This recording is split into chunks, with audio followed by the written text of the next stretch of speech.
आम चुनाव में भाजपा को कड़ी टक्कर देकर मजबूत विपक्ष की रचना करने वाले अखिलेश और जयंत की जोड़ी ने सत्तारूढ़ दल को मात देने के लिए नए फॉर्मूले पर काम किया है। इस फॉर्मूले को इस जोड़ी ने उपचुनाव में अपनाकर सफल प्रयोग भी किया, जिससे मैनपुरी और खतौली उपचुनाव में बड़ी जीत हासिल की। अब इस फॉर्मूले को समूचे प्रदेश में अप्लाई करने की तैयारी में अखिलेश यादव हैं।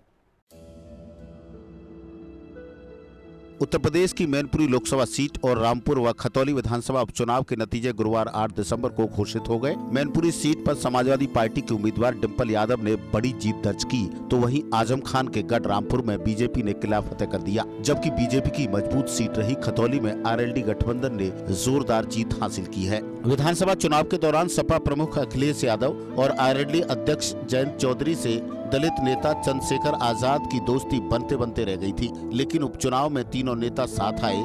इस तरह से सपा आरएलडी का बैकवर्ड दलित और मुस्लिम को साथ रखने का फार्मूला उपचुनाव में हिट रहा। सपा की नई सोशल इंजीनियरिंग उपचुनाव में सियासी संजीवनी बनी और उसके चक्रव्यूह में फंसकर बीजेपी को मात खानी पड़ गई। यूपी के नगरीय निकाय और लोकसभा चुनाव 2024 से पहले संपन्न हुए मैनपुरी, रामपुर और खतौली उपचुनाव पर देश भर की निगाहें लगी हुई थी। मैनपुरी में मुलायम सिंह यादव के निधन के चलते उपचुनाव था।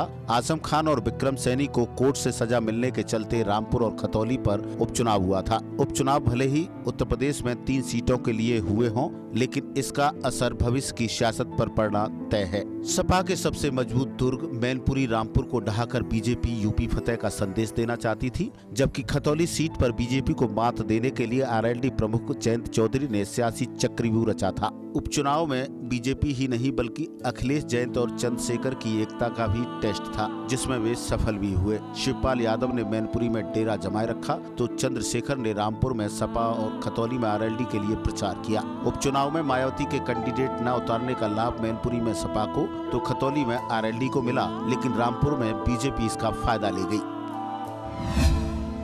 जयंत चौधरी ने बनाया नया फॉर्मूला।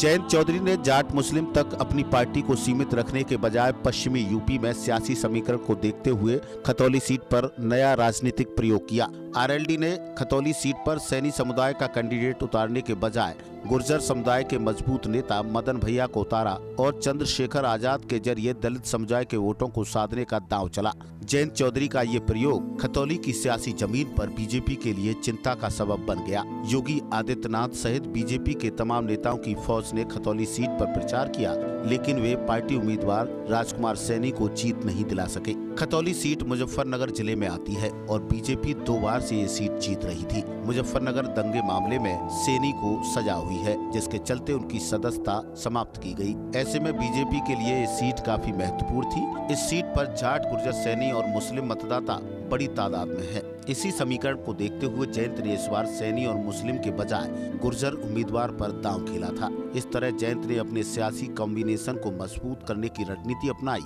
और उन्होंने मदन भैया के जरिए गुर्जर मुस्लिम जाट समीकरण बनाया।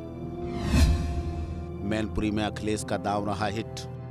अपने पिता मुलायम सिंह यादव की कर्मभूमि रही मैनपुरी सीट को बचाने के लिए सपा प्रमुख अखिलेश यादव ने किसी तरह की कोई गुंजाइश नहीं छोड़ी। डिंपल यादव के नामांकन के बाद से अखिलेश यादव ने मैनपुरी में डेरा जमाए रखा और चाचा शिवपाल यादव के साथ अपने सारे गिले शिकवे दूर कर उन्हें भी मैनपुरी के सियासी समर में झोंक दिया।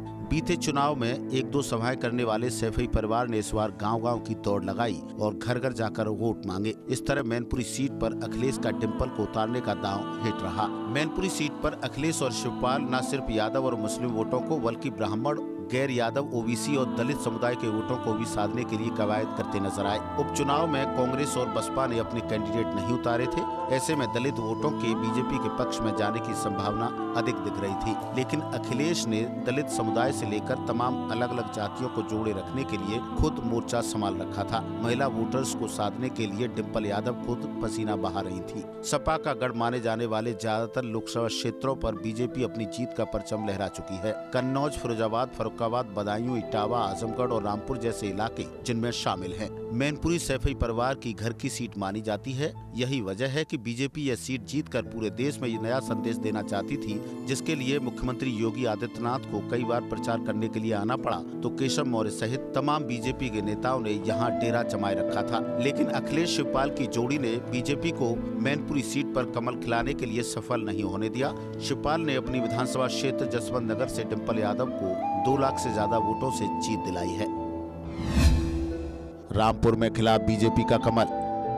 रामपुर विधानसभा सीट सपा की मजबूत सीट मानी जाती थी। सपा ने आजम खान की सीट से आसिम रजा को मैदान में उतारा तो बीजेपी से आकाश सक्सेना मैदान में थे। बीजेपी आजम के तमाम करीबी मुस्लिम नेताओं को अपने साथ मिलाने में सफल रही थी। रामपुर लोकसभा सीट को बीजेपी पहले ही अपने नाम कर चुकी थी और अब विधानसभा सीट पर भी कब्जा कर लिया है। रामपुर में कमल खिलने से सपा के साथ साथ आजम खान को बड़ा झटका लगा है। आजम के तमाम सिपह सालारों के बीजेपी खेमे में खड़े होने के चलते रामपुर सीट को बचाए रखना सपा को मुश्किल लग रहा था। आखिरी वक्त में सपा प्रमुख अखिलेश यादव और दलित नेता चंद्रशेखर आजाद ने रामपुर में पहुंचकर आजम खान का हौसला बढ़ाया और मुस्लिम वोटों के साथ साथ दलित समुदाय को भी साधने की कवायद की। हालांकि बीजेपी के दाव और सत्ता में रहने का उसे लाभ मिला, जबकि सपा को इसी का नुकसान उठाना पड़ा।